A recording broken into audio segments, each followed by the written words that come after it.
رمضان کا مہینہ جس کے اندر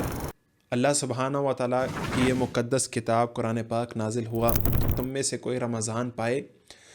تو رمضان کے روزے رکھے۔ جیسے نماز فرض ہے، حج فرض ہے، اسی طرح رمضان کے روزے بھی فرض ہیں کہ جب رمضان آتا ہے تو اللہ سبحانہ و تعالیٰ جنت کے دروازے کھول دیتے ہیں اور شیطان کو قید کر دیا جاتا ہے۔ اللہ کے نبی، ہلاکت اور تباہی ہے ہر اس شخص کے لیے جس نے رمضان پایا، جس کی زندگی میں رمضان آیا اور وہ رمضان سے فائدہ نہ اٹھا سکا، یعنی وہ اپنی بخشش نہ کروا سکا، اپنے گناہ معاف نہ کروا سکا۔ ہلاکت اور تباہی ہے ایسے شخص کے لیے۔ ان میں سے ایک وہ شخص ہے، وہ روزے دار ہے، جب تک کہ وہ افطاری نہیں کر لیتا، جب تک وہ روزے کی حالت میں ہے، اللہ اس کی دعا کو رد نہیں کرتے۔ روزے کی حالت میں جتنی دعائیں کرے گا، اللہ ساری کی ساری دعاؤں کو قبول کریں گے۔ ہمارا روزہ کیسا ہے کہ ہم روزہ رکھ کے بھی اپنے فرض پورے نہیں کرتے، قرآن کی تلاوت نہیں کرتے، نماز بھی کئی دفعہ چھوٹ جاتی ہے، باجماعت نماز بھی نہیں ادا کر پاتے۔ تو جو شخص رمضان سے بھی فائدہ نہ اٹھا سکے، رمضان کے اندر بھی اپنے گناہ نہ معاف کروا سکے، تو وہ اس کی تو پھر بیڈ لک کی ہے، میں یہی کہوں گا۔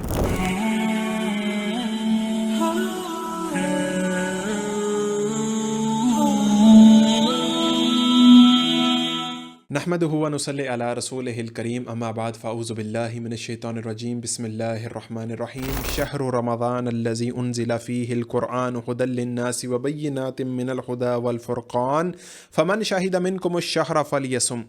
رمضان کا مہینہ جس کے اندر اللہ سبحانہ و تعالیٰ کی یہ مقدس کتاب قرآن پاک نازل ہوا، لوگوں کے لیے ہدایت ہے، اس میں واضح نشانیاں موجود ہیں، اور اللہ سبحانہ و تعالیٰ کا حکم ہے کہ جب بھی تم میں سے کوئی رمضان پائے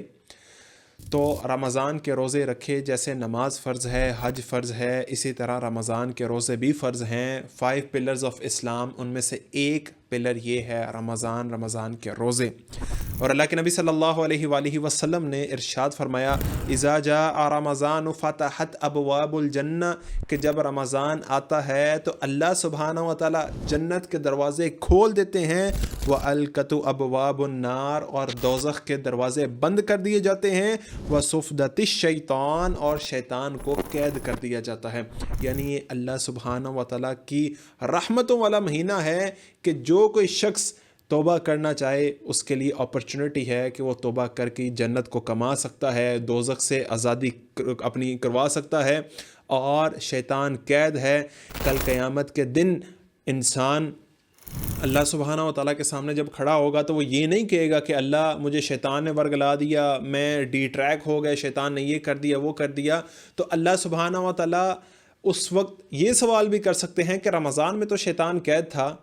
تمہیں تمہارے حال پہ چھوڑا گیا، تب بھی تم جو ہے وہ گناہ کرتے رہے۔ اور اللہ کے نبی صلی اللہ علیہ وآلہ وسلم کے پاس جبریل علیہ السلام آتے ہیں اور فرماتے ہیں، من ادرک رمضان فلم یغفر لہ۔ اللہ کے نبی، ہلاکت اور تباہی ہے ہر اس شخص کے لیے جس نے رمضان پایا، جس کی زندگی میں رمضان آیا اور وہ رمضان سے فائدہ نہ اٹھا سکا، یعنی وہ اپنی بخشش نہ کروا سکا، اپنے گناہ معاف نہ کروا سکا۔ ہلاکت اور تباہی ہے ایسے شخص کے لیے۔ تو میرے نبی نے فرمایا صلی اللہ علیہ وآلہ وسلم، آمین۔ تو یہ اللہ سبحانہ و تعالیٰ نے ہمیں ایک موقع دیا ہے کہ ہم اللہ سے توبہ کر سکیں، اپنے گناہوں کی معافی مانگ سکیں، زیادہ سے زیادہ دعائیں کر سکیں، قرآن پڑھ سکیں، قرآن سیکھ سکیں اور قرآن لوگوں تک پہنچا سکیں، اللہ کے دین کی بات کریں، اللہ سے دوستی لگانے کا موقع ہے، زیادہ سے زیادہ صدقہ کرنے کا موقع ہے، دوستوں کی افطاریاں کروانے کا موقع ہے، اپنے رشتہ داروں کو منانے کا موقع ہے۔ اپنی انا کو، اپنے غرور کو، اپنے تکبر کو توڑ دیں، یہ والے بت توڑ دیں اور چلے جائیں ان رشتہ داروں کے پاس، ان بہن بھائیوں کے پاس، ان کزنوں کے پاس جو آپ سے ناراض ہیں، چلے جائیں ان کے پاس اور جا کے یہ ناراضگیاں ختم کریں۔ یہ رحمت والا مہینہ شاید دوبارہ زندگی میں ہمیں نصیب ہو یا نہ ہو، آئیں جنت کماتے ہیں انشاءاللہ، اللہ سے عبادت کرتے ہیں، اللہ سے دوستی لگاتے ہیں، انشاءاللہ اللہ سبحانہ و تعالی ہمیں ضرور معاف کرے گا اور اللہ ہماری دعائیں ضرور قبول کرے گا، کیونکہ اللہ سبحانہ و تعالی خود فرماتے ہیں وَإِذَا سَأَلَكَ عِبَادِي أَنِّي فَإِنِّي قَرِيبٌ۔ اے نبی، جب میرے بندے میرے بارے میں آپ سے سوال کریں تو آپ کہہ دیں کہ میں قریب ہوں، اجیب دعوت الداعی اذا دعان، میں قبول کرتا ہوں دعا کرنے والے کی دعا کو، فلیستجیبوا لی، بس میری فرما برداری کریں، میرا شکر ادا کرتے رہیں، جو میں کہتا ہوں وہ کریں، ولیؤمنوا بہ، اور مجھ پر ایمان لائیں، لعلہم یرشدون، تاکہ وہ ہدایت پا سکیں۔ اگر مجھ پر ایمان لائیں گے، میری فرما برداری کریں گے، تو وہ اہدنا الصراط المستقیم کی طرف رہیں گے، وہ سیدھے ٹریک پر رہیں گے۔ وتوبوا الی اللہ جمیعا ایھا المؤمنون لعلکم تفلحون، اے وہ لوگوں جو ایمان لائے ہو، کامیاب ہونا چاہتے ہو،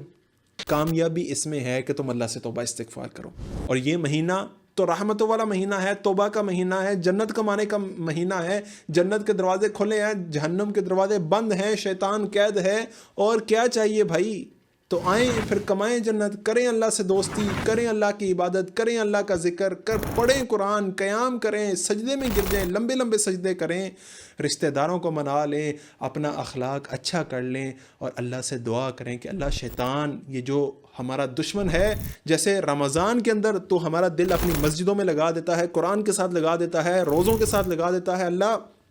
ہمارا دل باقی سال میں بھی ایسا ہی رکھ، رمضان جیسا ہمارا دل رکھ۔ تو یہ اللہ سبحانہ و تعالیٰ کی طرف سے ایک موقع ہے، رحمت والا مہینہ ہے، اور یہ دعائیں کریں، اللہ سبحانہ و تعالیٰ کہتے ہیں میں دعائیں قبول کرتا ہوں۔ اور حضرت امام مالک رحمۃ اللہ علیہ ان کے بارے میں آتا ہے کہ جب بھی رمضان آتا تو وہ حدیث کا پڑھنا پڑھانا، درس و تدریس اور اہل علم کی مجالس کو ترک کر کے قرآن پاک کی تلاوت میں مصروف ہو جاتے ہیں۔ اللہ اکبر کبیرہ، ایک وہ شخص جو اتنے بڑے مشن پہ ہے، ایک محنت چل رہی ہے، ان کی وجہ سے آج بہت ساری چیزیں ہمارے لیے آسان ہو گئیں،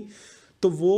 یہ سارے معاملات کو ایک سائیڈ پہ کرتے ہیں، حالانکہ یہ بھی اللہ کا کام ہے، یہ بھی حدیثیں اکٹھی کرنا اور آگے لوگوں تک پہنچانا، وہ اس چیز کو سائیڈ پہ کر کے قرآن کی تلاوت میں، قیام میں مصروف ہو جاتے ہیں، کسی اور سے بات نہیں کرتے۔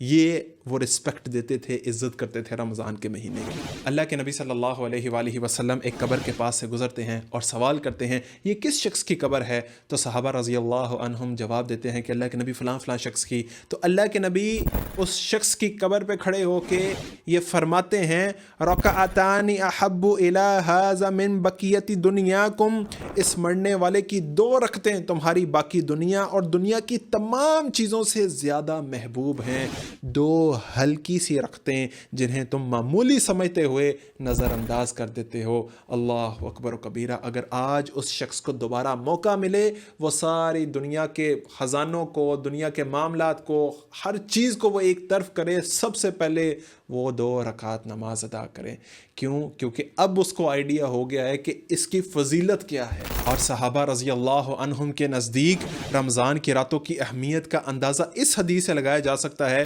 کہ حضرت صائب بن یزید رضی اللہ عنہ فرماتے ہیں کہ امام لمبی لمبی صورتیں تلاوت کرتے، حتی کننا نعتمد علی الاسی من طویل القیام، کہ اس لمبے قیام کی وجہ سے ہم لاٹھیوں کا سہارا لے لیتے، اتنا لمبا قیام ہم کرتے، اتنا لمبا امام قیام کرواتا۔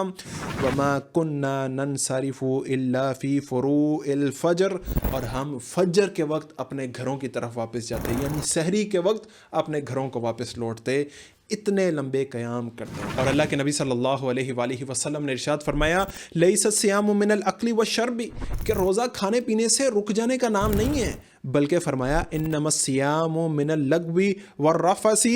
روزہ فحش باتوں سے اور فحش حرکتوں سے رک جانے کا نام ہے۔ اگر رمضان کے اندر روزہ رکھ کے بھی ہم نے سارا دن یوٹیوب پہ بیٹھے رہنا ہے، سوشل میڈیا پہ ریلز ہی دیکھتے رہنا ہے، عورتیں دیکھتے رہنا ہے، ٹک ٹاکرز کو دیکھتے رہنا ہے، یا یوٹیوب پہ یا نیٹ فلکس پہ یا پرائم پہ سیزنز دیکھنے ہیں، فلمیں دیکھنی ہیں، موویز دیکھنی ہیں، تو ایسے روزے کا میرا بھائیو کیا فائدہ؟ بہتر یہ ہے کہ پھر آپ کہیں ویکیشن پہ چلے جائیں، جب رمضان ختم ہو تو واپس آ جائیں، اگر ایسے روزے رکھنے ہیں۔ کیوں؟ کیونکہ آپ پھر دوسروں کے روزے بھی خراب کر رہے ہیں۔ اگر آپ گھر کے اندر نیٹ فلکس لگا لیتے ہیں، موویز لگا لیتے ہیں، سیزن لگا لیتے ہیں، آپ کی وجہ سے جو آپ کی سراؤنڈنگ ہے وہ بھی متاثر ہو رہی ہے، وہاں پہ رحمت کے فرشتے بھی نہیں آتے، جہاں پہ عورتوں کے چہرے چل رہے ہیں، ڈانس چل رہے ہیں، اور روزے کی حالت میں گاڑیوں میں سفر کرتے ہوئے گانے سن رہے ہیں، اور اگر ان سے کہا جائے بھائی یہ گانے بند کر دے رمضان ہے، تو کہتے ہیں جی آپ گاڑی سے نیچے اتر جائیں، آپ کوئی اور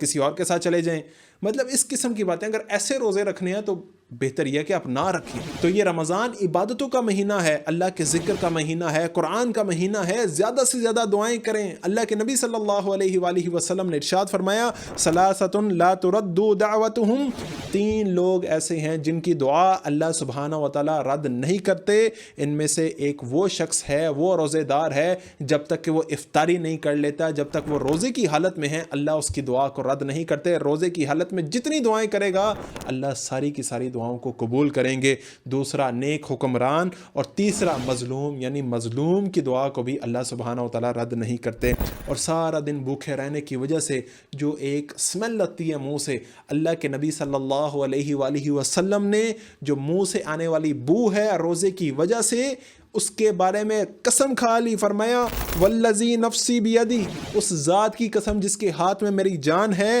لخلف فم الصائم اطیب عند اللہ من ریح المسک، کہ روزے دار کے منہ سے آنے والی بو اللہ کے نزدیک کستوری کی خوشبو سے بھی زیادہ پاکیزہ ہے۔ اللہ اکبر کبیر۔ کل عمل ابن آدم یضاعف، آدم کی اولاد کا ہر نیک عمل ثواب میں بڑھا دیا جاتا ہے، ملٹیپلائی کر دیا جاتا ہے 10 گنا سے لے کے 700 گنا تک، سوائے روزے کے، کیونکہ اللہ سبحانہ و تعالیٰ فرماتے ہیں روزہ صرف میرے لیے ہے، فَإِنَّهُ لِي وَأَنَا أَجْزِي بِهِ، اس کا بدلہ بھی میں اپنے بندے کو خود دوں گا۔ اللہ اکبر و کبیرہ۔ یہ ایک بلینک چیک ہے جو اللہ سبحانہ و تعالیٰ نے خود فل کرنا ہے۔ تو روزے کو جتنے اچھے طریقے کے ساتھ گزاریں گے، جتنی زیادہ روزے کی حالت میں تلاوت کریں گے، قرآن پڑھیں گے، اللہ کا ذکر کریں گے،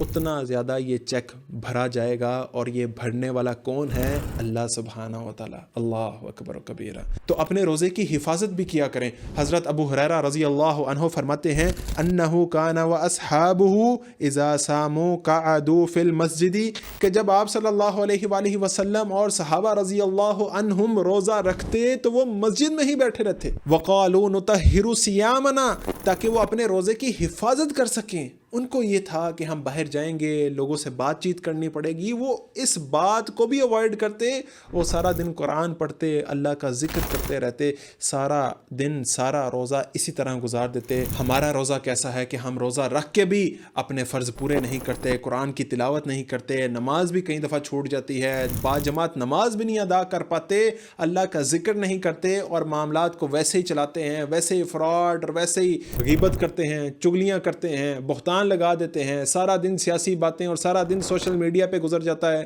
یوٹیوب پہ گزر جاتا ہے۔ قرآن ہم رمضان میں بھی نہیں کھولتے، رمضان میں بھی ہم اللہ کا ذکر نہیں کرتے، رمضان کے اندر بھی ہم اپنے آپ کو درست نہیں کرتے۔ تو جو شخص رمضان سے بھی فائدہ نہ اٹھا سکے، رمضان کے اندر بھی اپنے گناہ نہ معاف کروا سکے، تو وہ اس کی تو پھر بیڈ لک کی ہے، میں یہی کہوں گا۔ تو اللہ سے دعا ہے کہ اللہ سبحانہ و تعالیٰ ہم سب کی اصلاح فرمائے، اور ہمارے روزے قبول فرمائے، اور ہماری یہ جو ٹوٹی پھوٹی عبادات ہیں اللہ سبحانہ و تعالیٰ انہیں بھی قبول فرما لے اور ہمارے معاملات کو درست کر دے۔ السلام علیکم ورحمۃ اللہ وبرکاتہ۔